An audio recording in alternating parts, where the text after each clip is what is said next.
ஹல்லேலூயா. எல்லோரும் சந்தோஷமாக இருக்கீங்களா? சந்தோஷமாக இருக்கிறவர்கள் மீண்டும் ஒரு முறை கரங்களை தூக்கி ஆண்டவருடைய நாமத்தை மகிமைப்படுத்தலாமா? ஹல்லேலூயா. ஏனென்று சொன்னால் இந்த நாளில் நம்ம இங்கே இருப்பது தேவனுடைய சுத்த கிருபையாக இருக்குது. பாஸ்டர் ஐயா சொன்னாங்க, சர்ச்சில் இருக்கும் பொழுது மெசேஜ் கொடுக்கும் போது அதை எப்படி இருக்கணுமா நன்றாய் கவனிக்க வேண்டும் என்று சொன்னாங்க. இப்போ கிளாஸில் பார்த்தீங்கன்னா இன்றைக்கி காலையில் நாங்கள் சர்ச் சீக்கிரமாக நாங்களாம் வந்துடுவோம். 7:30க்கெலாம் வந்த உடனே ஒரு நபர் வந்து பின்னாடி உட்காந்துருந்தார். நான் அவரை கூப்பிட்டு சொன்னேன், கிளாஸில் முன்னாடி உட்காருவீங்களா பின்னாடி உட்கார ஆசைப்படுவீங்களா? நான் முன்னாடி தான் உட்கார ஆசைப்படேன். அப்போ முன்னாடி வாங்கன்னு சொல்லி நம்ம பூவரசன் பார்க்குறாரு. ஐயோ என்னை கோர்த்து விட்டாரே பிரதர் சொல்லிட்டு பூவரசனை கூப்பிட்டு நான் முன்னாடி உட்கார சொன்னேன். ஏன் என்று சொன்னால் தேவனுடைய ஆலயமாக இருந்தாலும் சரி, அதை நம்ம படிக்கிற இடங்களெல்லாம் நம்ம என்ன நினைப்போனா, முன்னாடி அமர்ந்து இருக்கும் பொழுது சரி, நம்ம கவனமாக இருக்கும் பொழுது அந்த பாடத்தில் நம்ம என்ன பண்ண முடியும், அதை நன்கு கவனித்து அதில் நிறையாக மார்க் எடுத்து தேர்ச்சி பண்ண முடியும். ஸோ அது உலகப்பிதமான காரியம். ஆனால் ஆண்டோடைய காரியத்தை நாம் அறிந்து கொள்ளும் பொழுது, ஆண்டோடைய காரியத்தை நாம் நன்கு தெரிந்து கொள்ளும் பொழுது ஆவிக்குரிய ஜீவியத்தில் நம்ம என்ன பண்ண முடியும், வளர்ச்சி பெற முடியும். இந்த நாளில் அதை பற்றி தான் நான் இந்த நாளில் பேச வேண்டிய நினச்சேன். என்ன டாபிக் அப்படின்னு சொல்லி யோசித்து கொண்டு இருக்கும் பொழுது ஆண்டவர் கொடுத்த ஒரு அருமையான டாபிக் என்னென்னா, த பவர்ஃபுல் சர்ச். வல்லமையுள்ள திருச்சபையாய் இந்த திருச்சபை மாற வேண்டும் என்று சொன்னால் அது உங்களுடையதும் என்னுடைய பங்குகள் என்ன என்பதை குறித்து இந்த நாளில் நான் தியானிக்க போகிறேன். நான் இந்த சபைக்கு நான் பல வருஷமாக வந்துட்டுருக்கிறேன். இந்த திருச்சபைக்கு நான் வந்து சண்டே மட்டும் வருவேன். சண்டே மட்டும் வந்துட்டு என்ன பண்ணிவிடுவேன், நான் போயிடுவேன் அப்படின்னு சொன்னால் இது வல்லமையுள்ள திருச்சபையாய் மாறுமா? மாறவே மாறாது. இப்படிப்பட்ட இடங்கள் காலியாக இருந்திருக்கிறது. அப்போ இந்த திருச்சபை வல்லமையுள்ள திருச்சபையாய் மாற வேண்டும் என்று சொன்னால் இங்கே இருக்கிற ஒவ்வொருவரும் வல்லமையோடு கூட தேவனுடைய ஊழியத்தை செய்ய வேண்டும். ஆண்டவர் அதை குறித்து இந்த நாளில் உங்களோடு கூட பேச போகிறார். இந்த திருச்சபை வளர்ச்சிக்கு நான் என்ன செய்ய வேண்டும், ஆண்டவர் அதற்கான தகுதியுள்ள பாத்திரங்களாய் யாரை எடுத்துக்கொள்ள ஆசைப்படுகிறார், அதற்கு நான் என்னென்ன காரியத்தை செய்ய வேண்டும் என்பதை குறித்து இந்த நாளில் நாம் தியானிக்க போகிறோம். ஆகவே என்னோடு கூட சேர்ந்து நீங்கள் கவனமாக இருப்பீர்கள் என்று சொன்னால் அநேக காரியங்களை கற்றுக்கொண்டு அதை நம்ம வாழ்க்கையில் செயல்படுத்தும் பொழுது நிச்சயமாய் ஆண்டவர் திருச்சபையில் மாத்திரமல்ல உங்களுடைய வாழ்க்கையிலும் ஆண்டவர் ஆசீர்வாதத்தை கொடுக்க வல்லவராக இருக்கார். அப்படியே ஒரு நிமிடமாய் தலைகளை தாழ்த்தி ஆண்டுடைய சமூகத்தில் ஒரு நிமிஷம் ஜெபம் செய்வோமா? ஹல்லேலூயா. இஸ்ரவேலே கர்த்தரை நம்பு, கர்த்தரை நம்பு, கர்த்தரை நம்பு. இஸ்ரவேலே அவரும் துணையும் கேடகமானவர், அவரும் துணையும் கேடகமானவர். ஆண்டவரே, இந்த காலவெளியில் நீர் எங்களுடைய கேடகமாய், ஆண்டவரே நீர் எங்களுடைய அடைக்கலமாய், ஆண்டவரே இம்மட்டுமாய் நீர் எங்களை வழிநடத்தி வந்திருக்கிறீர். ஆண்டவரே அப்பா, ஆயிரம் நாவுகளால் உமக்கு நன்றி சொன்னாலும் அது மிகையாகாத. ஆண்டவரே இங்கே வந்திருக்கிற ஒவ்வொருவருடைய பிள்ளைகளுடைய வாழ்க்கையிலும் நீர் அநேக அற்புதங்களையும் அடையாளங்களையும் செய்திருக்கிறீங்க. ஆண்டவரே அவர்கள் நினையாத காரியத்தை அவங்களுடைய வாழ்க்கையில் செய்திருக்கிறீங்க. ஆனால் இதை நாங்கள் உணராமல் இந்த நாளில் நாங்கள் அமர்ந்திருக்கிறோம். ஆண்டவர் இந்த நாளில் இங்கே வந்திருக்கிற ஒவ்வொருடைய வாழ்க்கையிலும் இதை உணர்வும் படியான ஒரு காரியத்தை தேவனின் கிருபை செய்யும்படியாக நாங்கள் செபிக்கிறோம். இந்த நாளில் நாங்கள் தியானிக்க இருக்கிற அந்த வார்த்தைகளோடு கூட எங்களோடு கூட பேசும்படியாய் வந்திருக்கிற ஒவ்வொரு இருதயங்களும் ஒரு பெரிய மாற்றத்தை உருவாக்கும்படியாக நாங்கள் செபிக்கிறோம். ஆண்டவரே இந்த நாளில் நாங்கள் கடந்து செல்லும் பொழுது தேவனோடு கூட உடன்படிக்கை செய்தவர்களாக, தேவனுடைய சித்தத்தை நிறைவேற்றுகிற பிள்ளைகளாய் இந்த நாளில் நாங்கள் கடந்து செல்ல கிருபை செய்யுங்கப்பா. எங்களுடைய கரங்களில் தாழ்த்தி அர்ப்பணிக்கிறோம். இயேசுவின் நாமத்தில் செபிக்கிறோம் நல்ல பிதாவே. யாராவது ஒருவர் மத்தேயு 16, 17, 18, 19 இந்த வசனத்தை வாசிக்கும்படியாய் கேட்டுக்கொள்கிறேன். Matthew 16 verses 17, 18, 19. அதற்கு அவர்கள், இங்கே எங்களிடத்தில் 5 அப்பமும் 2 மீன்களையும் அல்லாமல் வேறொன்றும் இல்லை என்றார்கள். மத்தேயு 16, 17, 18, 19. இயேசு அவனை நோக்கி, யோனாவின் குமாரனாகிய சீமோனே, நீ பாக்கியவான். மாமிசமும் இரத்தமும் இதை உனக்கு வெளிப்படுத்தவில்லை, பரலோகத்தில் இருக்கிற என் பிதா இதை உனக்கு வெளிப்படுத்தினார். ஆமென். 13 வசனத்தை வாசிக்கலாம். மத்தேயு 16, 13. பின்பு இயேசு பிலிப்பு செசரியாவின் திசைகளில் வந்தபோது தம்முடைய சீஷரை நோக்கி, மனுஷகுமாரனாகிய என்னை ஜனங்கள் யார் என்று சொல்கிறார்கள் என்று கேட்டார். ஆமென். இங்கே சீமோன் அந்த பேதுருகளிடம் சீஷர்களோட இது வந்து என்னென்னா கான்வர்சேஷன், உரையாடல் பிட்வீன் ஏசப்பாவுக்கும் சீஷர்களோடு உரையாடி கொண்டிருக்கிறோம். இப்போ நம்ம நிறைய நேரங்களில் பாஸ்டையா நாங்கள் எல்லோரும் உங்களோட உரையாடி கொண்டிருக்கிறோம். அப்போ அவங்க வந்து கேட்குறாரு, ஏசப்பா சீஷர்கிட்ட கேட்குறாரு, என்னை பற்றி இந்த உலக மக்கள் என்ன சொல்லுகிறார்கள் என்று கேட்டாங்க. அப்போ ஒவ்வொருத்தங்களும் வந்து ஒவ்வொரு விதமான காரியத்தை அவரோடு கூட சொல்லுகிறாங்க. சில பேர் உங்களை தீர்க்கதரிசி என்று சொல்லுகிறார்கள், சில பேர் வந்து நீங்கள் போதகர் என்று சொல்லுகிறாங்க. சொல்லிட்டு அநேக காரியங்களை என்ன பண்ணுகிறாங்க, அவங்க சொல்ல ஆரம்பிக்கிறாங்க. இப்போ நான் உங்கள்கிட்ட ஒரு வார்த்தை கேட்கணும்னு நினைக்கிறேன். 26 வருஷமாக அந்த சர்ச்சுக்கு வந்துட்டு இருக்கிறோம். நம்ம சர்ச்சை பற்றி வெளியில் என்ன சொல்கிறாங்க? யாராவது சொல்லுங்களேன் பதில். நம்ம சர்ச்சை பற்றி, the Light of Life Mission சர்ச்சை பற்றி மக்கள் என்ன சொல்லுகிறார்கள்? ஏரிக்கரையில் இருக்கிற மக்கள் என்ன சொல்லுகிறார்கள்? அருமையான சபை பிரதர். அந்த சிஸ்டர் வராங்க பாருங்கள் சர்ச்சுக்கு, அவ்வளோ ஒரு அருமையாக. சண்டே ஆச்சுன்னா அவங்க அப்படியே ஷார்ப்பாக 8:30 மணிக்கெலாம் சர்ச்சுக்கு கிளம்புவாங்க. ஆனால் திரும்பி வருவாங்க பாருங்கள், அவங்க வேறு லெவலில் இருப்பாங்க பிரதர் அப்படின்னு சொல்லுவாங்களா? என்ன சொல்லுவாங்க? நம்ம சபையை பற்றி மற்றவர்கள், இந்த ஏரிக்கையில் இருக்கிறவர்களோ உங்களோட நண்பர்களோ நம்ம சர்ச்சை பற்றி என்ன சொல்கிறாங்க? யாராவது சொல்லுங்களேன். நல்லா இருக்குன்னு சொல்கிறாங்களா, நல்லா இல்லைன்னு சொல்கிறாங்களா? இன்றைக்கி ஒரு சகோதரி அருமையான ஒரு சாட்சி சொன்னாங்க, இந்த இடத்துல தேவன் வாசம் பண்ணுகிறதை நான் என்ன பண்ணுகிறேன், உணர்ந்திருக்கிறேன் என்று சொன்னால். அநேக ஊழியக்காரர்கள் இந்த இடத்துக்கு வந்தவர்கள் எல்லாமே என்ன சொன்னாங்கன்னா, இந்த இடத்துல ஒரு பரலோக மகிமை என்னால் உணர முடியுது என்று சொல்லியிருக்காரு. இன்றைக்கி இந்த சபைக்கு நான் 26-27 வருஷங்களாய் வந்து கொண்டு இருக்கின்றேன்.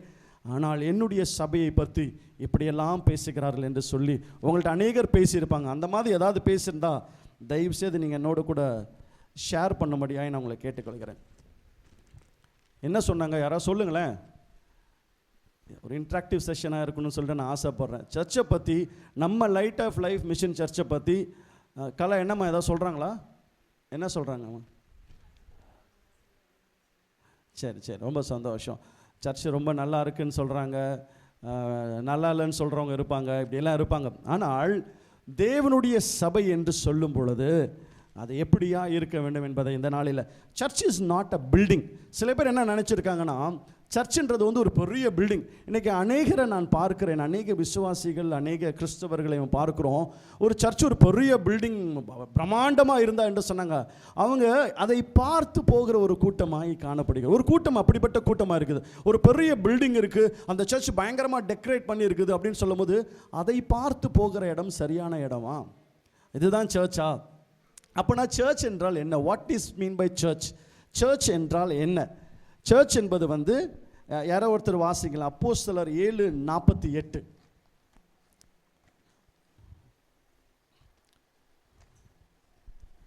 அப்போஸ்தலர் 7:48. ஆகிலும் உன்னதமானவர்கள் கையினால் செய்யப்பட்ட ஆலயங்களில் வாசமாயிருக்கிறார். ஆமென். தொடர்ந்து வாசிங்க. வானம் எனக்கு சிங்காசனமும் பூமி எனக்கு பாதப்படியுமா இருக்கிறது. எனக்காக நீங்கள் எப்படிப்பட்ட வீட்டை கட்டுவீர்கள்? நான் தங்கியிருக்கிற தக்க ஸ்தலம் எது? இவைகள் எல்லாவற்றையும் என்னுடைய கரம் உண்டாக்கவில்லையா என்று கர்த்தர் உரைக்கிறார் என்று தீர்க்கதரிசி சொல்லியிருக்கிறானே. ஆமென். இங்கே பார்த்தீங்க என்று சொன்னால், ஆண்டவர் சொல்லுகிற அந்த கட்டிடம் வந்து அது உங்களை குறிக்கிறதா இருக்குது. ஸோ நம்ம வந்து பில்டிங்கை பார்த்தோ இல்லை பாஸ்டரையாவை பார்த்தோ நம்ம என்ன பண்ணலை, இந்த சர்ச்சுக்கு வரல. நம்ம சபைக்கு வருவது தேவனை தரிசிப்பதற்காக நம்ம வருகிறோம், ஆண்டவரை அறிந்து கொள்வதற்காக வந்திருக்கோம். So search is not a building. So ஒரு பில்டிங் வந்து சபை அல்ல. அப்போ search is not a club. இப்போ நீங்கள் பார்த்துருப்பீங்க, அநேகர் சபைகளில் இன்றைக்கி திருச்சபைகள் கிளப்பாய் மாறி இருக்குது. நீங்கள் பார்த்தீங்கன்னா பயங்கரமான லைட்டிங்ஸ்லாம் போட்டு அது ஒரு பயங்கரமான ஒரு சூழ்நிலை. சில இடங்களில் பார்த்தீங்கன்னா சர்ச் இஸ் அ என்டர்டெயின்மெண்ட் பிளேஸாக காணப்படுது. சர்ச் வந்து என்னென்னா, எப்பவும் அங்கே போனால் அங்கே என்டர்டெயின்மெண்ட் இருக்கணும். இன்றைக்கி சில வாலிப பிள்ளைகள் எல்லாம் என்ன பண்ணுறாங்கன்னா, என்டர்டெயின்மெண்ட்ஸ் இருந்தால் தான் என்ன பண்ணுவாங்க, சர்ச்சுக்கு போவாங்க. என்ன என்டர்டெயின்மெண்ட் என்னென்னா, அடி பாட்டு டான்ஸு விசிலு இதெல்லாமே பயங்கரமாக இருக்கும். ஸோ இதை பார்த்து போகிற ஒரு கூட்டம் இருக்கிறது. சில பேர் என்னங்கன்னா, சர்ச்சை வந்து இன்றைக்கி பிஸ்னஸாக பார்க்குற ஒரு கூட்டமாக இருக்கிறது. ஆனால் தேவன் சபையை எப்படி பார்க்கிறார் என்று சொன்னால், அதை உங்கள் மூலியமாய் தான் பார்க்கிறார். சபை என்பது என்னன்னா, த பீப்புள், அதாவது கர்த்தர் தேர்ந்தெடுக்கப்பட்ட பிள்ளை பிள்ளைகள் மாத்திரம்தான் இந்த திருச்சபைக்குள்ள வந்து நிலையாய் நிற்க முடியும். அப்ப இன்னைக்கு நமக்கு எவ்வளோ ஜனங்கள் இருக்கிறார்கள், ஆனால் ஆண்டவர் ஒரு சிலரை மாத்திரம் இந்த நாளில் என்ன பண்ணியிருக்கிறார்னா கூட்டி சேர்த்து இந்த நாளில் சபையில் உங்களை நிறுத்தியிருக்கிறார் என்று சொன்னால் அவருடைய சித்தத்தை நிறைவேற்றுவதற்கு, ஏதோ ஒரு சித்தத்திற்காக இந்த நாளில் உங்களை இந்த சபைக்குள்ளாய் ஆண்டவர் அழைத்து வந்திருக்கிறார்.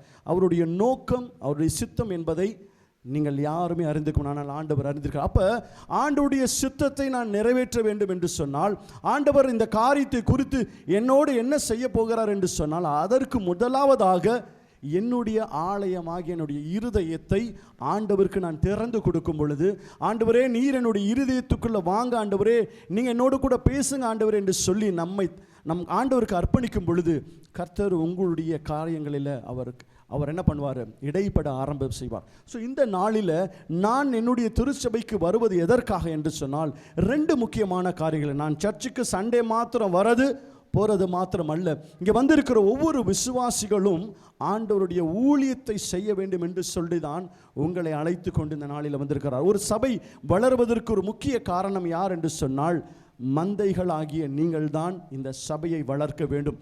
அப்போ இந்த சபையை நான் வளர்க்கப்பட வேண்டும் என்று சொன்னால் எனக்குள்ள சில காரியங்கள், மாற்றங்கள் உருவாகும். நான் இத்தனை வருஷமாக நான் வந்துட்டு இருக்கிறேன், நான் அந்த சபைக்கு போகிறேன், எனக்கு பார்த்தா இவங்கள பிடிக்கல, எனக்கு அவங்கள பிடிக்கல, எனக்கு அவங்க வந்து என்னை வேணுட்டு இந்த மாதிரி செய்கிறாங்க, இப்படிப்பட்ட எண்ணங்களோடு நம்ம சபைக்கு வருவோம் என்று சொன்னால் ஆண்டவர் உங்கள் வாழ்க்கையில் கிரியை செய்ய முடியாது.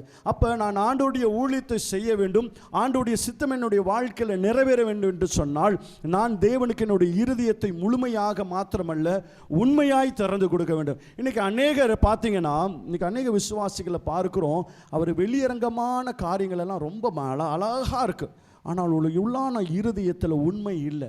தேவன் உண்மையாய் அவர்கள் இருதயத்தில் இருப்பார் என்று சொன்னால் அவங்களுடைய வெளிப்பாடுகள் எப்படி இருக்கும் என்று சொன்னால், அவங்க கிட்ட அன்பு இருக்கும், இரக்கம் இருக்கும், தாழ்மை இருக்கும், பொறுமை இருக்கும்.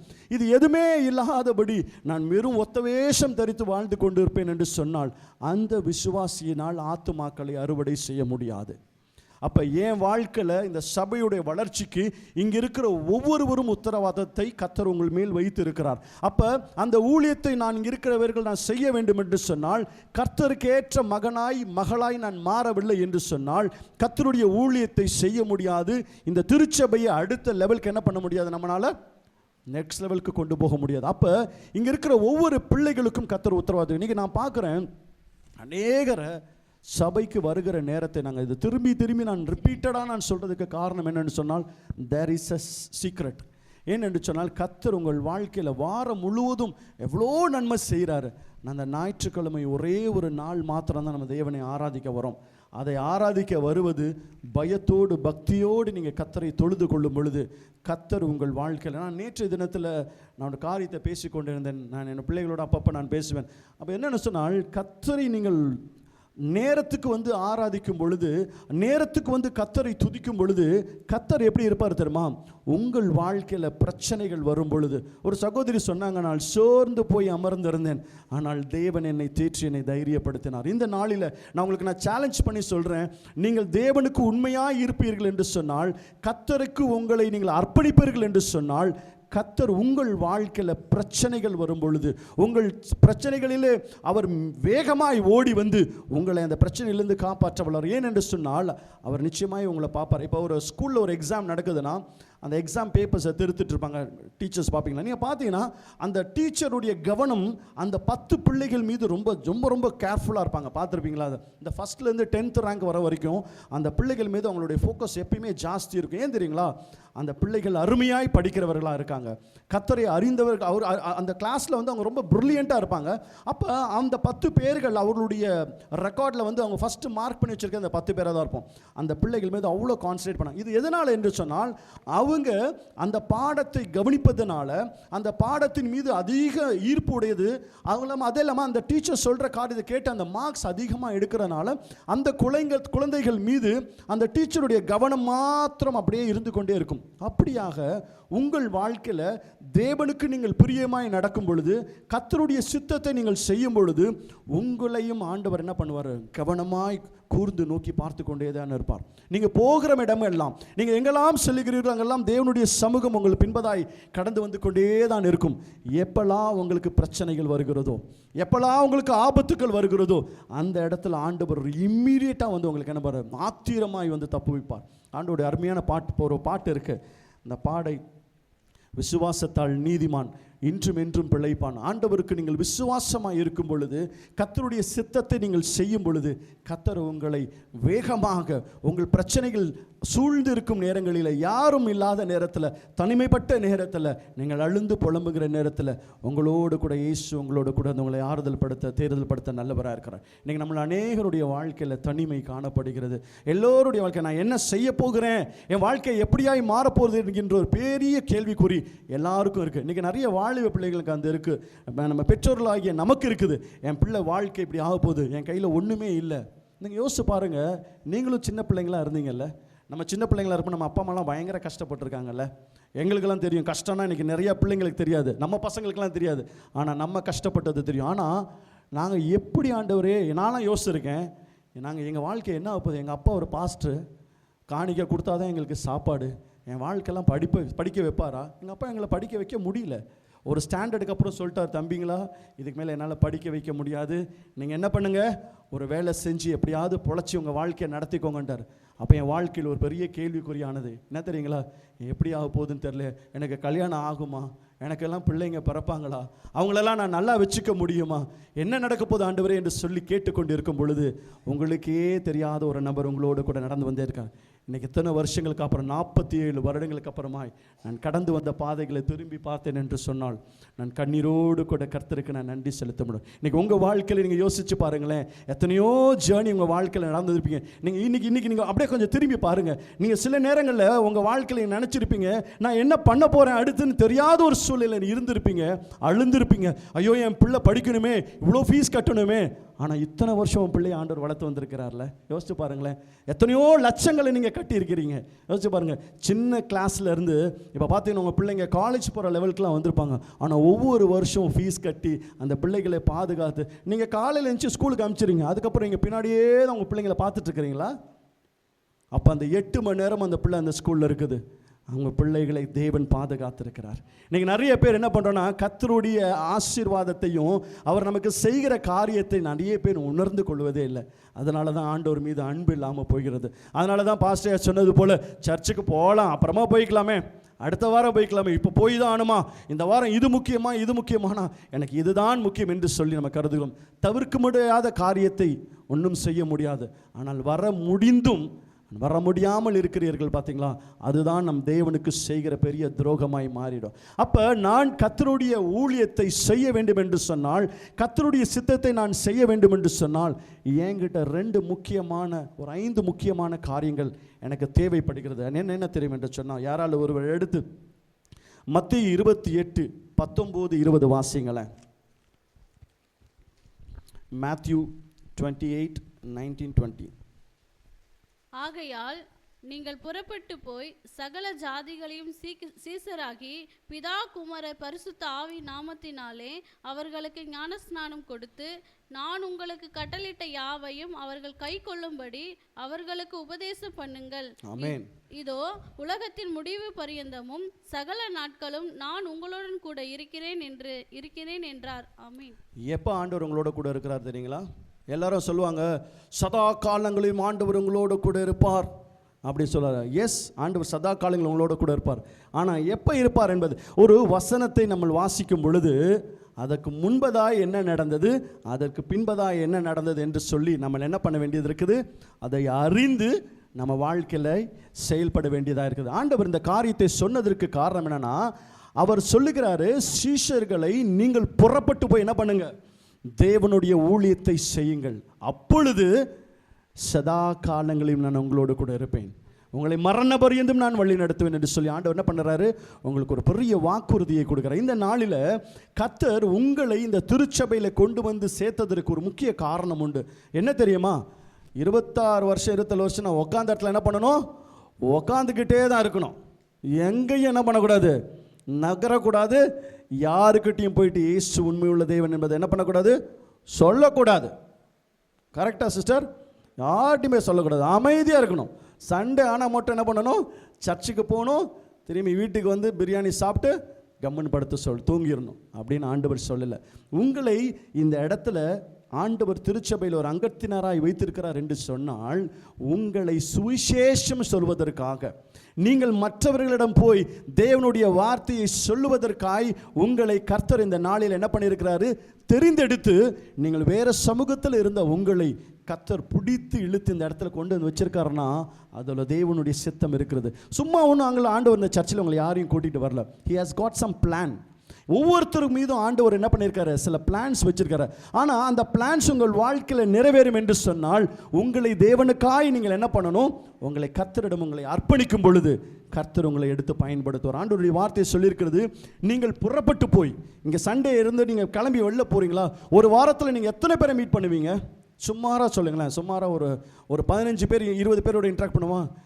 என் பசங்கள்லாம் வந்து ஐ திங்க் ஜோஷ்வெல்லாம் காலேஜில் பயங்கர ஃப்ரெண்ட்ஸ் இருக்கிறார், அவ்வளோ ஃப்ரெண்ட்ஸ் இருப்பாங்க. ஆனால் ஒரு ஃப்ரெண்ட்ஸையாவது போயிட்டு ஏசு உன்னை நேசிக்கிறான்னு சொல்லுங்கள். அட போங்கப்பா, என்ன நினைப்பாங்கப்பா என்னை பற்றி, ஏசு நேசிக்கிறான்னு நான் போய் நம்ம சார் சொன்னேன்னா என்ன சொல்லுவார், ஐடி கம்பெனியில் போயிட்டு எல்லார்ட்டையும் நாளைக்கு போயிட்டு, பிரதர் ஏசு உங்களை நேசிக்கிறார் அவர் சொல்லுவாருன்றீங்க.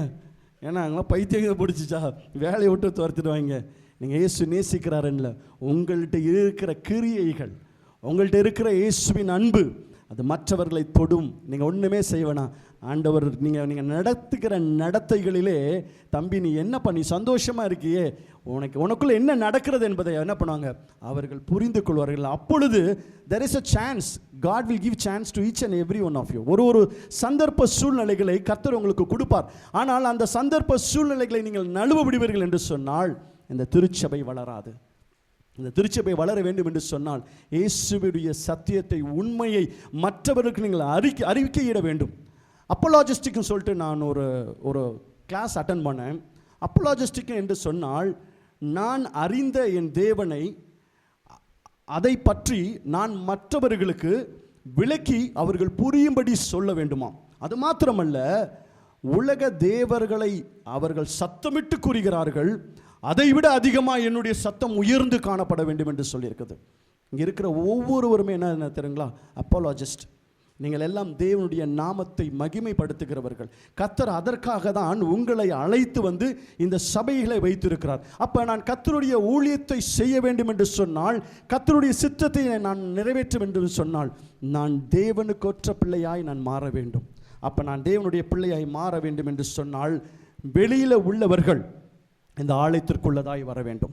இன்னைக்கு அநேகர் தேவனை அறியாமல் வாழ்ந்து கொண்டிருக்கிற அந்த மக்கள் எல்லாரும் என்ன பண்ணணும், இந்த சபைக்குள்ளாய் வர வேண்டும். அப்போ இந்த சபைக்குள்ளே இருக்கிறவர்கள் என்ன பண்ணணும், நாங்களாம் வெளியில் போயிடணும். அப்படி தான் நிறைய பேர் போயிட்டாங்க. புதுசாக வந்தால் பழசு போயிடுது, பழசு போய் புதுசு வருது. அப்படி அல்ல, அது வந்து காரியங்கள் அல்ல. பழசிலாக இருக்கிறவர்கள் என்ன பண்ணணும்னா, they have to move to the next level.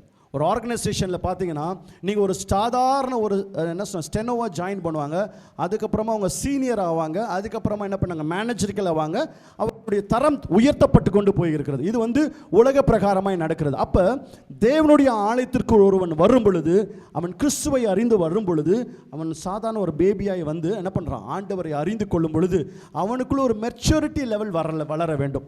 நான் ஒன்றும் பழைய கிறிஸ்தவனாக இருந்து குறை கண்டுபிடிச்சு கொண்டு, குற்றம் கண்டுபிடிச்சு கொண்டு, மற்றவர்களை தவறாய் பேசிக்கொண்டு இருப்பேன் என்று சொன்னால், நீ ஒரு முழு கிறிஸ்தவளாய் 26 வருஷமாகி நீ மாறவில்லை. ஆண்டவர் அப்படிப்பட்ட காரியத்தை ஒன்று என்ன பண்ணுறதில்ல, சத்தியமாக அவர் அவனுக்கு என்ன பண்ண உங்களை விரும்பவே மாட்டார். ஆக என் வாழ்க்கையில் அடுத்த லெவலுக்கு நான் போக வேண்டும் என்று சொன்னால், மற்றவர்கள் இந்த ஆலயத்துக்குள்ளாய் வர வேண்டும், நான் நெக்ஸ்ட் லெவலுக்கு போக வேண்டும். ஆண்டவருக்கு அநேக சீஷர்களை உருவாக்குறவர்களாய் இங்கு இருக்கிற பழைய விசுவாசிகள் மாற வேண்டும். தேவனுடைய ஊழியத்தை செய்ய வேண்டும். கர்த்தருடைய சித்தத்தை உங்கள் வாழ்க்கையில் நிறைவேற்றும் பொழுது கர்த்தர் உங்களை எடுத்து பயன்படுத்த விடுகிறார். அப்போ நான் கர்த்தருடைய ஊழியத்தை செய்வதற்கு எனக்கு சில தகுதிகள் வேண்டும். அப்போ அந்த தகுதிகளில் ஒரு மேலான தகுதி என்ன தெரியுங்களா, you need to do evangelism work. evangelism என்று சொன்னால், சுவிசேஷத்தை அறிவிக்கிறவர்களாய் இங்க இருக்கிற ஒவ்வொரு விசுவாசிகளும் மாற வேண்டும். அப்ப சுவிசேஷத்தை நான் அறிவிக்க வேண்டும் என்று சொன்னால், எனக்கு தேவையானது ஒரு காரியம் என்னவென்று சொன்னால், எனக்குள்ள டிசிப்ளின். அப்ப எனக்கு ஒரு டிசிப்ளின் என்கின்ற வார்த்தை எப்படி வந்துச்சு தெரியுமா, டிசைபிள்ஸ், ஆண்டவருடைய சீஷர்கள் இருக்கிறாங்கல்ல, டிசைபிள்ஸ் என்கின்ற வார்த்தையிலிருந்து தான் டிசிப்ளினே உருவாகினது. அப்போ யோசிச்சு பாருங்க, ஆண்டவர் தன்னுடைய 12 சீஷர்களை அவளை எவ்வளோ ஒரு நேர்த்தியாய் அவர்களை வழிநடத்தியிருப்பார்கள் என்று சொல்லி அவங்கள வழிநடத்தினதுனால தான் இன்னைக்கு உலகமெங்கும் சுவிசேஷங்கள் பிரசமிக்கப்பட்டது. வெறும் 12 பேருங்க, 12 பேருனால இந்த உலகத்துக்கே ரட்சிப்பு உண்டாயிருக்குன்னா இங்கே எத்தனை பேர் உட்காந்துருக்குறோம்? எனக்கு தெரிஞ்சு ஒரு லீனா எவ்வளோ பேர் இருப்பாங்க? ஓவரால் ஒரு 70 பேர், 50லேருந்து 60 பேர் இருப்பாங்க. யோசிச்சு பாருங்க, 12 பேரால் 12 பேர் யாருங்க? பெரிய ஸ்காலர்ஸா, பெரிய படித்த மேதாவிகள் என்று நினைக்கிறீங்களா? நம்மளாம் நினைக்கலாம், ஓ அவங்களும் ஃபாரினர்ஸ். எல்லாம் மீன் பிடிக்கிற மீனவர்கள் என்ன படிச்சிருப்பாங்க? படிப்புனா என்னன்னு கூட தெரியாது.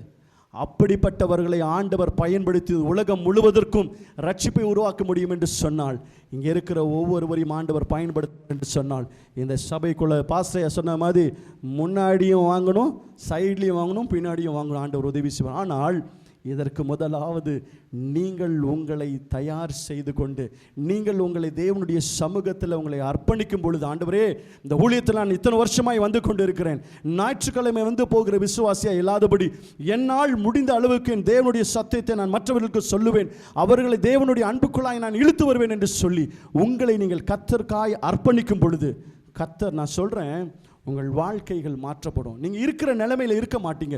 கர்த்தர் உங்களை மேலே மேலே மேலே உயர்த்து கொண்டே போவார். இன்றைக்கி நான் அடிக்கடி நேற்று கூட காரியத்தை நான் சொன்னேன். இன்றைக்கி நாங்கள்லாம் இப்படி இருக்கிறோம் என்று சொன்னால் இதுக்கு ஒரு பெரிய ஒரு பிரான்ச் அண்ட் ரூட்டு தான் ரொம்ப ரொம்ப இம்பார்ட்டன்ட். அது யாருன்னா என்னுடைய பெற்றோர்கள் தான். என் பெற்றோர்கள் போட்ட அந்த விதை அது ஸ்ட்ராங்காக இந்த பூமியில் என்ன பண்ணுறது, அது முளைந்து அது ஒரு பெரிய மரமாய் ஆகி அதுக்குள்ளே இருக்கிற கிளைகளாய் நாங்கள் இந்த நாளில் இருக்கிறோம். அப்போ யோசிச்சு பாருங்க, உங்கள் வாழ்க்கையில் நீங்கள் ஆசீர்வதிக்கப்பட வேண்டும் என்று சொன்னால் உங்கள் கிளைகள் ஸ்ட்ராங்காக இருக்கணும். அது காற்றுல என்ன பண்ணக்கூடாது, முறிஞ்சு கீழே விழுந்துடக்கூடாது. அப்போ நீங்கள் சரியான விதைகளை போடும் பொழுது, நீங்கள் வாலிப பசங்களாம் யோசிக்கலாம், விதையெல்லாம் உங்களுக்கு போட்டாங்க, எங்களுக்கு எதுக்குப்பா விதை, நாங்கள் எதுக்குங்க விதை போடணும், நாங்களாம் யங் பாய்ஸ் ஜாலியாக அப்படியே என்ஜாய் பண்ணிட்டு இருக்கணும்னு நினைக்கிறீங்க. ஆனால் தம்பிங்களா, உங்களுக்கும் தேர் இஸ் அ ஃப்யூச்சர். உங்களுக்கு ஒரு ஜென்ரேஷன் உருவாகும். நீங்கள் நாங்கள் சொல்கிறது உங்களுக்கு அற்பமாய் காணப்படும். நான் நிறைய பேர்ட்ட சொல்லுவேன், இந்த இவர் கதை மாதிரி தான், விடுங்க போகிறாரு, போயிட்டு எங்கே பண்ணுவார், இங்கே தான் திரும்பி வரணும். இன்றைக்கி இருக்கிற சக்கரம் இப்படி சுற்றும். இன்றைக்கி உங்களுக்கு ரொம்ப ஃபேவராக இருக்கும். நான் பண்ணுறது தான் சரி நினச்சிருக்கேன். இந்த சக்கரம் அப்படியே மேலே வரும் கண்ணா, உனக்கும் பிள்ளைகள் பிறப்பார்கள். உன் பிள்ளை, நான் தான் சொல்லுவேன், நீ ஒரு பிள்ளை வந்து ஒரு பெற்றோரை அடிக்கிறான்னு வச்சுக்கோங்களேன், உன் பிள்ளை உன் மண்டையை உடைப்பான். ஜஸ்ட் இமேஜின் பண்ணி பாருங்களேன். உன் பிள்ளை, நீ பெற்றோர்களை நீ அடிக்கிறவர்கள் நீ திட்டினா, உன் பிள்ளை ஒன்று இதை விட மோசமாக இருப்பான். ஏன் என்று சொன்னால், நீ எதை விதைக்கிறாயோ அதை அறுத்தே ஆக வேண்டும். So you people are seeding the விதைகளை இந்த நாளில் நீங்கள் என்ன பண்ணுறீங்க, விதைத்து கொண்டு இருக்கிறீர்கள். அப்போ நீங்கள் யோசிச்சு பாருங்கள், நீங்கள் நல்ல விதைகளை விதைப்பீர்கள் என்று சொன்னால் அது நல்ல கனிகளை கொடுக்கும். நீங்கள் கெட்ட விதைகளை விதைப்பீர்கள் என்று சொன்னால் அது ஒரு நாள் ஒரு பெரிய தீமையை உனக்காய் வளர்த்து கொண்டே வந்து கொண்டிருக்கிறது. உங்களுக்கே தெரியல, அது உங்கள் இருதயத்தில் வளர்க்கும். உங்கள் இருதயத்துக்குள்ளே வளர்த்தது அது உன்னுடைய பிள்ளைகளுக்குள்ளாய் போகும் ஒரு நாள். இன்னைக்கு உனக்கு ஒன்றுமே தெரியாது, நீ நினச்சிக்கிறது தான் சந்தோஷம், நான் பண்ணுறது தான் கரெக்டுன்னு நினச்சி போயிட்டே இருப்பேன். ஆனால் அது மரமாய் மாறிக்கொண்டே இருக்கிறது. இந்த மரத்தில் கிளைகள் வரும் தெரியுமா, அது அப்படியே it will transfer to the கிளைகள். அந்த பிரான்ச்சஸ்க்கு போகும் பொழுது நீ ஒரு நாள் உட்காந்து கண்ணீர் சிந்தி அழுகிற நாள் வரும். ஐயோ ஆண்டவரே, என் அப்பா அம்மா சொன்னாங்களே, என் சபையில் பாஸ்டரையா சொன்னாங்களே, நான் அன்னைக்கு கேட்காம போயிட்டேனே, இன்னைக்கு இந்த கெட்ட விதைகள் எனக்குள்ளே இருந்த விதைகள் இன்னைக்கு அது மரமாய் மாறி அது என் பிள்ளைகளுக்கும் அது என்ன ஆயிடுச்சு, அது புறாஸ் ஆயிடுச்சு. ஆண்டவரே, இது ஒரு விஷம். இந்த விஷயத்தை நீங்கள் அவ்வளோ அசால்ட்டாக நினச்சிடாதீங்க. இன்றைக்கே நீ இந்த விஷயத்தை கிள்ளி எறிந்து உன் பெற்றோர்களுக்கு கீழ்ப்படிந்து கர்த்தருடைய சித்தத்தை செய்வீர்கள் என்று சொன்னால் நீ மரமாய் வளரும் பொழுது உன் கனிகள் அநேகருக்கு புரோஜனமாக இருக்கும். அந்த கனிகளை புசிக்கிறவர்கள் சந்தோஷப்பட்டு உன்னை ஆசீர்வதிப்பார்களாயர். இந்த நாளில் அப்படிப்பட்ட காரியத்தை என்னுடைய வாழ்க்கையில் செய்ய வேண்டும். என் திருச்சபையில் இந்த ஊழியத்தில் நான் செய்ய வேண்டும் என்று சொன்னால் நான் நல்ல கனி கொடுக்கிற ஒரு விசுவாசியாய் மாற வேண்டும். நான் குற்றத்தை கூறுகிறவர்களாய் அல்லாதபடி அநேகரை குற்றத்தில் இருக்கிறவர்களை தேவனுக்காய் வழிநடத்துகிற ஒரு விசுவாசியாய் நீர் மாறும் பொழுது கர்த்தர் உன் பிரச்சனைகளை மாற்ற அவர் வல்லவராக இருக்கிறார். ரெண்டாவதாக, நான் கர்த்தருடைய ஊழியத்தை செய்வதற்கு எனக்கு மிகுந்த ஒரு முக்கியமான ஒரு குவாலிட்டி என்ன தெரியுமா? I want to be a servant. சர்வன்ட்னா என்ன? சர்வெண்ட் என்று சொன்னால் வேலைக்காரன். வேலைக்காரன் எப்படி இருப்பான்? தன்னுடைய எஜமானுக்கு என்ன பண்ணுவான்? அவன் கீழ்ப்படிதல் உள்ளவனாக இருக்கான். நம்ம எஜமான் யாரு? பாஸ்டரையா சொன்னால் நாங்கள் அப்படியே கேட்டுருவோங்க. இல்லை, எங்கள் எஜமானா நீங்கள் இருக்கவே வேண்டாம். எங்களுடைய வேலைக்காரர், தேவனுடைய வேலைக்காரர்களால் நாங்களும் இந்த நாளில் வேலைக்காரர்களாக தான் இருக்கிறோம். தேவனுடைய ஊழியத்தை செய்கிற ஒவ்வொருவரும், நீங்களும் நானும் எல்லாருமே வேலைக்காரர்களாக இருக்கோம். அப்போ வேலைக்காரனுக்குள்ள முக்கியமான குவாலிட்டி என்ன தெரியுமா? அவன் தாழ்மையோடு அவன் மற்றதை கேட்கக்கூடியவனாக, அவன் முதலாளி சொல்லுகிறத, தேவன் சொல்லுகிற வார்த்தையை அப்படியே கேட்டு செயல்பட்டதுனால அந்த 12 சீஷர்களால் இந்த உலகத்திற்கே ஒரு பெரிய வெளிச்சம் உண்டானது போல நீங்கள் தேவ மனுஷன் சொல்லுகிற வார்த்தையை கேட்டு நடப்பீர்கள் என்று சொன்னால் உங்கள் வாழ்க்கை மாற்றப்படும். So you need to be a servant in your life. உங்கள் வாழ்க்கையில் நீங்கள் ஒரு சர்வெண்ட்டாக இருக்கும் பொழுது, ஒரு வேலைக்காரனாக இருக்கும் பொழுது தான் நீங்கள் முதலாளி சொல்லுகிற காரியத்தை கேட்க முடியும். நான் முதலாளிக்கெல்லாம் முதலாளியாய் தான் இருப்பேன் என்று சொன்னால் நீங்கள் கற்றுக்கொள்ள முடியாது. அப்போ முதலாவது என்னை தாழ்மைப்படுத்தும் பொழுது, கர்த்தருடைய சமூகத்தில் என்னை தாழ்த்தும் பொழுது ஆண்டோடைய வார்த்தைகள் என்னில் கிரியை செய்ய. இன்னைக்கு அநேகருடைய வாழ்க்கையில் நான் பார்க்குறேன், தேவனுடைய ஆசீர்வாதம் எனக்கு நடக்கவே மாட்டேங்குது பிரதர், நான் ஜெபம் பண்ணிகிட்டே இருக்கிறேன், ஏன் தான் எங்கள் வாழ்க்கையில் முத்துமுடி பிரச்சனை நினைப்பு சொல்லுவாங்க. நான் ஒரே வார்த்தை தான் சொல்லுவேன், ஏன் உங்கள் வாழ்க்கையில் ஆசீர்வாதம் நடக்கலைன்னு சொன்னால், உன் இருதயத்துக்குள்ள சைடில் ஒரு ஓரமாக ஒருத்தன் உக்காந்துட்ருக்கிறான். அந்த உக்காந்துருக்கிறவன் என்னைக்கு உன்னை விட்டு வெளியில் போகிறானோ அன்னைக்கு தான் உன் வாழ்க்கையில் ஆசீர்வாதம் வரும். அந்த சின்ன ஒரு கோழிக்குள்ளே இருக்க அந்த பிச்சுன்னு சொல்லுவாங்க, பார்த்துருக்கீங்களா? அந்த பிச்சை தூக்கி போடலன்னா, நாட்டுக்கோழியில் எங்கள் அப்பா சொல்லி தான் எனக்கு கேள்விப்பட்டிருக்கேன், அந்த பிச்சை எடுத்துடணும்பா, அந்த பிச்சை எடுக்கலை இன்றைக்கி நமக்கு சாப்பாடே இருக்காது, காலி அப்படின்னாரு. அந்த பிச்சு என்கின்ற அந்த கசப்பு தன்மை என்ன பண்ணணும்? அதை பிச்சு நீங்கள் எரியலைன்னு வச்சுக்கோங்களேன், நீ என்னதான் மசாலா போட்டாலும் சரி, என்னதான் தூக்கலாக தேங்காய் அரைச்சி ஊற்றுனாலும் சரி, அதை நீ வாயிலவே வைக்க முடியாது. இன்றைக்கி அப்படி தான் நம்மளுடைய வாழ்க்கையும் இருக்கிறது. எனக்குள்ள பரிசுத்தம் இருக்கிறது, எனக்குள்ள ஆண்டவருக்குள்ள கிரியைகள் இருக்கிறது, ஆனால் எனக்குள்ள கசப்பு என்கின்ற அந்த வேர் இருக்கிறபடினால என் வாழ்க்கையில் ஆசீர்வாதத்தை அடைய முடியல. ஆசீர்வாதம் வருகிறது, ஆனால் அதை என்னை விட்டு கடந்து போகிறது. ஏனென்று சொன்னால் ஆண்டவர் ஆசீர்வாதங்கள் கிட்ட வருது, உனக்குள்ள இருக்கிற கசப்பை பார்த்து தேவ தூதர்கள் கடந்து செல்கிறார்கள். இந்த நாளில் உன் வாழ்க்கையில் தேவனுடைய ஊழியத்தை நிறைவேற்ற முடியாமல் நீ இந்த நாளில் அப்படியே அமர்ந்திருப்பதற்கு முக்கிய காரணம் என்னென்று சொன்னால், உனக்குள்ள தாழ்மை இல்லை, உனக்குள்ள இருக்கிற கசப்பின் அந்த வேற என்ன பண்ணல, பிடித்து எறிந்து போடவில்லை. அதனால் தான் உன்னால் ஊழியத்தில் என்ன பண்ண விட வளர்ச்சி அடையவில்லை. இரண்டாவதாக, you need to be a student. நான் சொன்னது போல நீங்கள் ஒரு ஸ்டூடெண்ட்டா, ஒரு மாணவனா, ஒரு மாணவியா என்ன பண்ணணும்? தேவனுடைய சமூகத்தில் இருக்கணும். அப்போ ஒரு மாணவன் என்ன பண்ணுவானா, 2 விதமான மாணவர்கள். ஒரு மாணவன் இஸ் ஆல்வேஸ் ப்ரிப்பேர்டு. ஜோர்ஸ்னா பார்ப்பேன், ஒன்று இந்த ஆளுக்கு வேறு வேலையில்லை, ஒன்று ஜோஸ்வாவை இழுக்கிறான், இல்லைனா ஜோர்ஸ்னா இழுக்கிறான். ஏன்னு சொன்னால் இவன் எப்போ பார்த்தாலும் புக்கு வச்சு படிச்சுட்டு இருப்பான். நான் சொல்லுவேன், வேணாம்மா படிக்காதம்மா, கொஞ்சம் நேரம் அமைதியாக இருவோம். ஓ எங்கள் மிஸ்ஸும் படிச்சுட்டே இருப்பான். வேணாண்டி கொஞ்ச நேரம் புக்கை மட்டும் ரெஸ்ட் எடுவோம். எங்கள் மேம் அவ்வளோதான், போய் தொலை, படித்து தொலைன்னு சொல்லி விட்ருவேன். அப்போ படித்து படித்து படித்து படித்து படித்து படித்து அவங்க என்ன பண்ணிடுறாங்க, டயர்டாக இருக்காங்க. ஆனால் ஒரு விஷயம் இல்லை, நல்ல காரியம் என்ன தெரியுமா, ஷீ இஸ் ஆல்வேஸ் ப்ரிப்பேர்டு. அப்போ ஒரு ஸ்டூடெண்ட்டு தேவனுடைய காரியத்தை கற்றுக்கொள்ளும் பொழுது உனக்கு எதிர்த்து வருகிற காரியங்களுக்கு நீ என்ன பண்ண முடியும், சரியான பதில் கூற முடியும். So you need to be a student. அப்போ நீங்கள் ஸ்டூடெண்ட்டாக இருக்கும் பொழுது you will always prepare for the exams.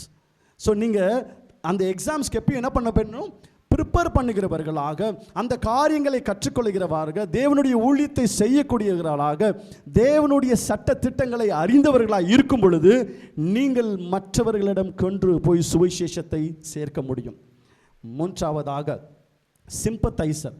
சிம்பத்தைசர் அப்படின்னு சொன்னால் அனுதாபப்படுகிறவர்கள். இந்த 3 குவாலிட்டி ஒரு கிறிஸ்டியன் பர்சன் கிட்ட, ஒரு விசுவாசி கிட்ட நிச்சயமாக இருக்க வேண்டிய குவாலிட்டிஸ். இந்த காரியங்கள் உங்கள் வாழ்க்கையில் இருக்கும் என்று சொன்னால், நான் உங்களுக்கு டைரி இருந்துச்சுன்னா எழுதி வச்சுக்கோங்க, கர்த்தர் உங்களை கீழாக்காமல் மேலாக்குவார், வாளாக்காமல் தலையாக்குவார், உங்களை உயர்த்துவார், மேன்மைப்படுத்துவார், ஆசீர்வதிப்பார். நீங்கள் செல்லுமிடமெல்லாம் ஆசீர்வாதம் உங்களை பின்தொடர்ந்து வரும். சிம்பத்தைசர் என்று சொல்லும் பொழுது மற்றவர்கள் மீது நீங்கள் அனுதாபப்படுகிறவர்களாய் மாற வேண்டும். அது நடக்குதா? அனுதாபப்படுறோமா? மூஞ்சி மொகரையும் பாரு, போது பாரு, எப்படி இப்படி தான் நம்ம என்ன பண்ணுறோம், அனுதாபப்படுறோம். இதை தான் அனுதாபப்படுறது. நம்ம அனுதாபப்படுறது இதுதான். அவங்க சரியில்லை, அவங்க என்னையே தான் பார்க்குறாங்க, என்னையே தான் முறைச்சிட்ருக்குறாங்க, நான் போனால் இந்த பக்கம் திரும்பிக்கிறாங்க, நான் போனால் அந்த பக்கம் திரும்ப. இதுதான் அனுதாபப்படுகிறதா? அப்போ இந்த காரியங்கள் என் வாழ்க்கையில் நடக்குதுன்னு சொன்னால் there is a problem. அப்போ உங்களுக்குள்ள மற்றவர்கள் மீது உள்ள வெறுப்பு என்கின்ற ஒரு பிச்சு உங்கள் இருதயத்துக்கு நான் சொன்ன மாதிரி ஓரமாக மறைஞ்சு ஹார்ட்டுக்கு அடியில் சந்தில் ஒளிஞ்சு எட்டி பார்த்துட்டு இருக்கிறாரு. வரான் டே அவன் தான் வரான், முறை நல்ல முறை நல்ல முறை அப்படியே முறைச்சிட்டு இருக்கிறது. இப்படிப்பட்ட காரியங்கள் உங்கள் வாழ்க்கையில் இருக்கிற வரைக்கும் கர்த்தர் உன் வாழ்க்கையில் ஆசீர்வாதம். இந்த நாளில் நான் சொல்லுகிற ஒரு முக்கிய காரியம் என்னவென்று சொன்னால், மற்றவர்களை மன்னிக்கிறவர்களாக, மற்றவர்களுடைய குற்றங்களை நீங்கள் மறந்து செல்லும் பொழுது கர்த்தர் உங்கள் வாழ்க்கையை ஆசீர்வதிப்பார். இன்னைக்கு புரியுதுங்களா? there is a reason behind for your success. உங்கள் வாழ்க்கையில் சக்சஸ் அடையாததுக்கு ஒரு முக்கிய காரணம் என்னவென்று சொன்னால் இதுதான் இந்த காரணம். இந்த பிச்சை இன்னைக்கு நீங்கள் பிச்சு எரிஞ்சு தூக்கி போடும் பொழுது நாளிலிருந்து ஆசீர்வாதம் வாழ்க்கையில் பிச்சுக்கும். ஆமென், ஹல்லேலூயா. ஸோ இந்த நாளில் கர்த்தர் உங்களுக்கு உணர்த்துகிற ஒரு காரியம் என்னவென்று சொன்னால், விசுவாசிகளாகிய நாங்கள் இனி நாங்கள் பதறப்போவதில்லை, விசுவாசியாகிய நாங்கள் இனி நாங்கள் கலங்க போவதில்லை, விசுவாசியாகிய நாங்கள் இனி தேவனுடைய ஊழியத்தை செய்வதற்கு எங்களை அர்ப்பணிக்க போகிறோம். இந்த குவாலிட்டிஸ் எல்லாம் எங்ககிட்ட இல்லை பிரதர். உண்மைதான், நீங்கள் சொன்னது உண்மைதான். நான் சர்வெண்ட்டாக இல்லை, நான் ஒரு ஸ்டூடெண்ட்டாக இல்லை, நான் மற்றவர் மீது அனுதாபப்படுகிறவனாய் நான் இல்லை, மற்றவர்களை பார்த்தால் கோபமும் வெறுப்பும் அவனை அடித்து மூஞ்செல்லாம் உடைக்கணும் என்கின்ற எண்ணத்தோடு நான் சுற்றிக்கிட்டு இருந்தேன். ஆனால் இந்த நாளில் நான் மற்ற என் எதிரியை கூட நான் என்ன பண்ண மாட்டேன், அவன் நான் தீமையாய் நினைக்க போகிறதில்ல. அவன் மீது நான் அனுதாபப்படுகிறேன், அவன் மீது நான் இரக்கப்படுவேன், அவனோடு நான் தேவனுடைய வார்த்தையை நான் பேசுவேன். அதற்கு நான் என்னை தயார் செய்து கொள்வேன். அவனுடைய சத்தத்திற்கு மேலாக, ஒரு கல்லையும் மண்ணையும் வணங்குறவன் சத்தத்துக்கு மேலாக என்னுடைய சத்தமும் என்னுடைய சத்தியமும் மேலோங்கி இருக்கும்படியாய் என்னை நான் அர்ப்பணிக்கிறேன் என்று சொல்லி இந்த நாளில் நீங்கள் கர்த்தருடைய சமூகத்தில் அர்ப்பணிப்பீங்க என்று சொன்னால் கர்த்தர் உங்களை எடுத்து பயன்படுத்த வல்லவராக இருக்கிறார். இந்த நாளில் கர்த்தர் இங்கு வந்திருக்கிற ஒவ்வொரு விசுவாசிகளுக்கும் அவர் சொன்ன ஒரே ஒரு காரியம் என்று சொன்னால், நான் இந்த சபையை வளர்க்க வேண்டும் என்று சொன்னால், இது ஒரு பவர்ஃபுல்ல சர்ச் ஆர்கனைசேஷனாக இது மாற வேண்டும் என்று சொன்னால், இங்கே இருக்கிற ஒவ்வொரு வாலிப பிள்ளைகளும், வாலிப சகோதரிகளும், சின்ன பிள்ளைகள், பெரியோர் முதல் எல்லாரும் தேவனுடைய ஊழியத்தை செய்வதற்கு உங்களை அர்ப்பணிக்க வேண்டும். நான் அர்ப்பணிக்கும் பொழுது என் வாழ்க்கையில் இந்த மாற்றங்கள் வரும். ஒரு அருமையான ஒரு காரியத்தை சொல்லி நான் நிறைவு செய்ய விரும்புகிறேன்.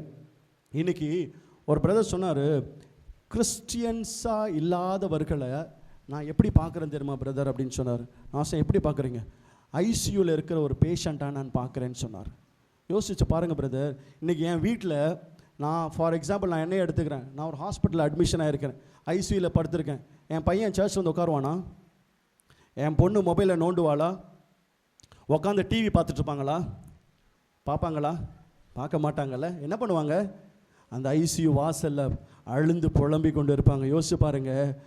நீங்கள் எல்லாம் தேவனுடைய ஆசீர்வாதத்தில் இல்லை, நீங்கள் எல்லாம் பாவத்தில் இருக்கிறீங்கன்னு சொல்லி 2000 வருஷத்துக்கு முன்பதாக ஒருவர் தன்னையே ரத்தத்தை சிந்தி அவர் உங்களுக்காய் மரித்து ரத்தத்தை கொடுத்து மீட்டெடுத்தார்.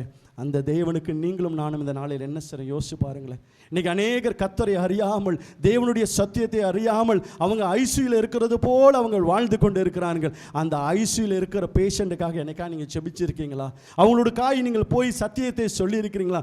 அவங்க கஷ்டப்படுகிறாங்க, ஆண்டவரே உண்மை அறியாததுனால அவங்களோட வாழ்க்கையில் பிரச்சனைகள் இருக்கிறாங்க, இன்றைக்கி இந்த ஐசியூ பேஷண்ட்டுக்காக நான் ஜெபிக்க போகிறேன் என்று சொல்லி இந்த நாளில் ஒரு தீர்மானம் செய்யுங்க. யாரெல்லாம் கிறிஸ்துவை அறியாதவர்களோ அவர்கள் எல்லாமே இன்சென்டிவ் கேர் யூனிட்டில் இருக்கிறாங்க. அவர்கள் மரிக்க போகிறார்கள், அவர்கள் நரகத்துக்கு போக போகிறாங்க. ஆண்டவரே இவர்களை மீட்டுக் கொள்வதற்காய் நான் இந்த காலவேளையில் நான் அர்ப்பணிக்கிறேன். ஆண்டவரே இவர்களுடைய சத்தியத்துக்கு, இவர்களுக்கு நான் போய் சத்தியத்தை நான் அறிவித்து அவர்கள் தேவனுடைய பிள்ளைகளாய் மாற்றுவதற்கு நான் இந்த காலவேளையை நான் அர்ப்பணிக்கிறேன் என்று சொல்லி நீங்கள் அர்ப்பணிக்கும் பொழுது கர்த்தர் உங்களை ஆசீர்வதிப்பார். ஒரு சபையில் ஒரு சகோதரி வந்தாங்க. அவங்க சர்ச்சுக்கு ரொம்ப வருஷமாக வந்துட்டு இருக்கிறாங்க. அந்த சகோதரி சொல்கிறாங்க, ஐயா நான் அடுத்த வாரத்தில் அந்த சர்ச்சுக்கு நான் வரமாட்டேன். பாஸ்டர் ஐயா கேட்குறாரு, பாஸ்டர் ஏன்ஸ்டர் ஐயா தான் கேட்டிருப்பார்னு நினைக்கிறேன், ஏமா வரமாட்டேன்ற?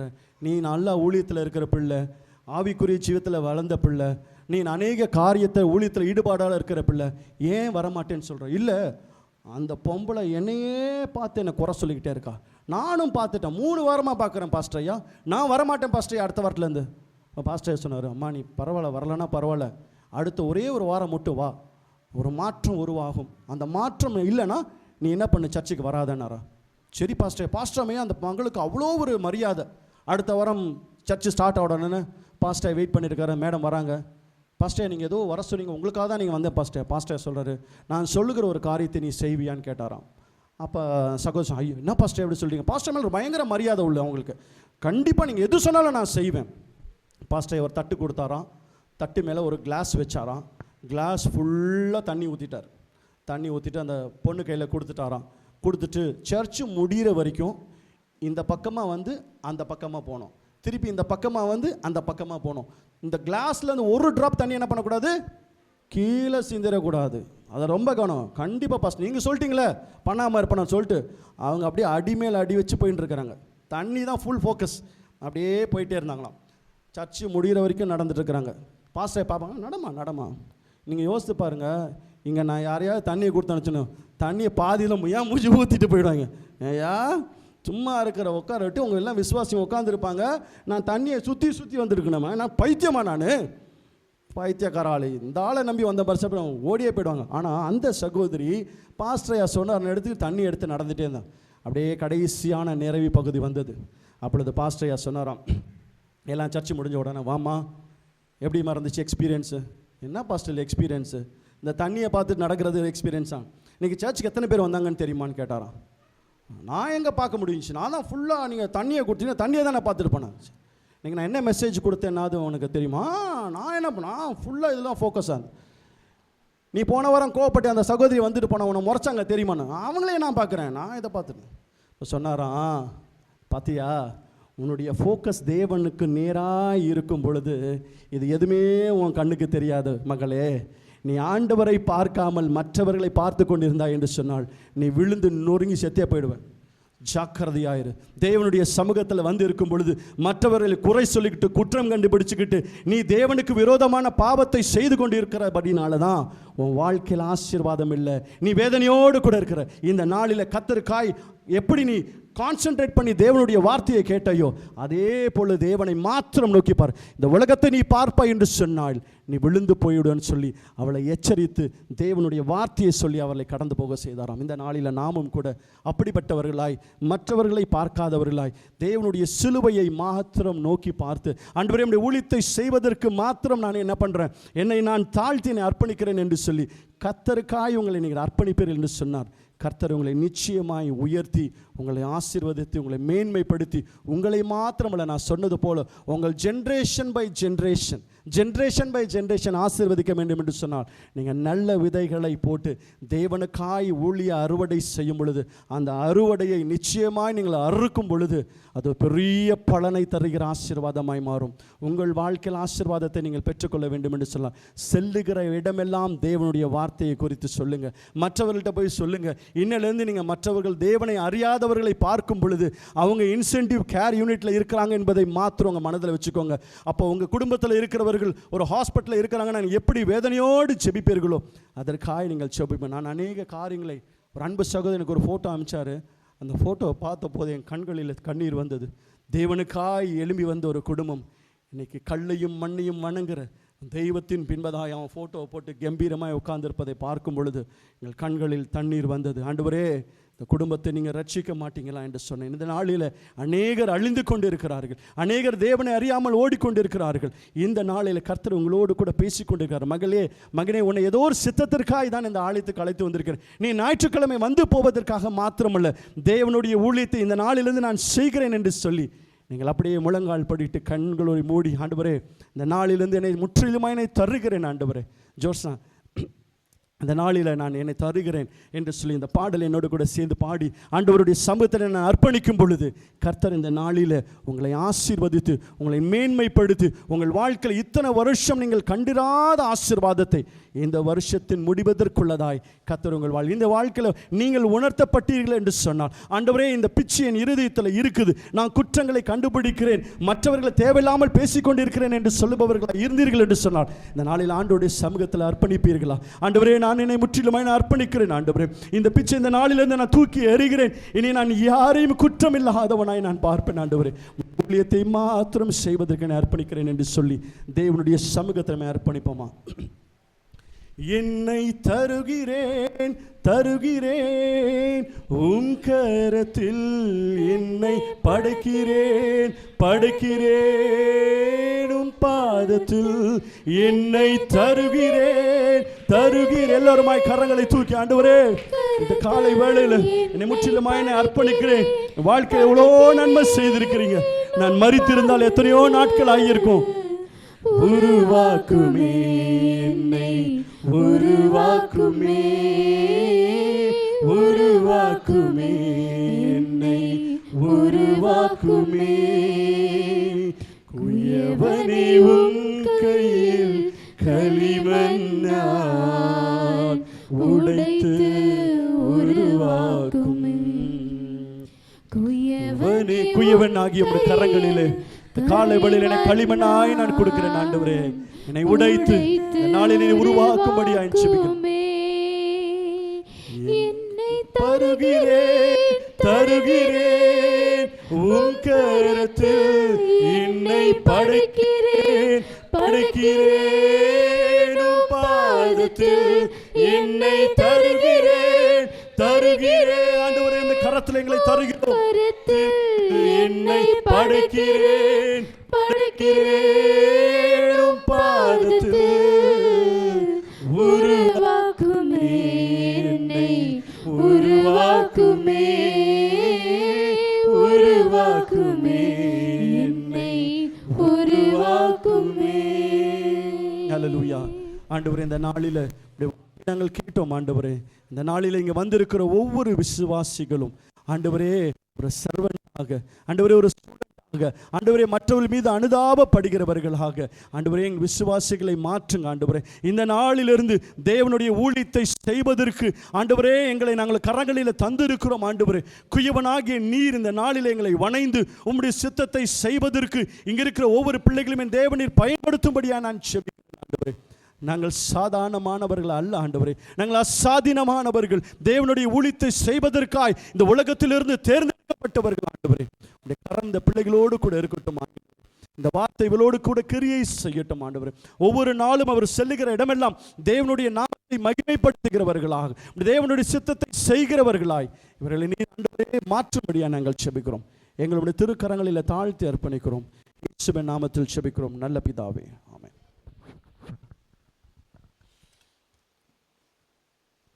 நம்முடைய கர்த்தராகிய இயேசு கிறிஸ்துவுடைய கிருபையும் பிதாவாகிய தேவனுடைய அன்பும் பரிசுத்த ஆவியினுடைய ஐக்கியமும் அன்பும் சமாதானமும் கேட்கப்பட்டதான தேவனுடைய வார்த்தை என்னபடியாய் நாம் தேவனுடைய பரிசுத்த ஆலயமாக காணப்படுவதற்கு தேவன் தாமே நம்மளுக்கு கிருபை அருளி இந்த வாரம் முழுவதுமாய் தேவனுடைய வருகை மட்டும் கர்த்தர் நம்மளை கரம் பிடித்து வழி நடத்துவாராக. ஆமேன் ஆமேன் ஆமேன். என் ஆத்துமாவே கர்த்தரை ஸ்தோத்திரி, என் முழுவதுமே பரிசுத்த நாமத்தை ஸ்தோத்திரி. என் ஆத்துமாவே கர்த்தரை ஸ்தோத்திரி, கர்த்தர் செய்த சகல உபகாரங்களையும் மறவாதே. ஆமென்.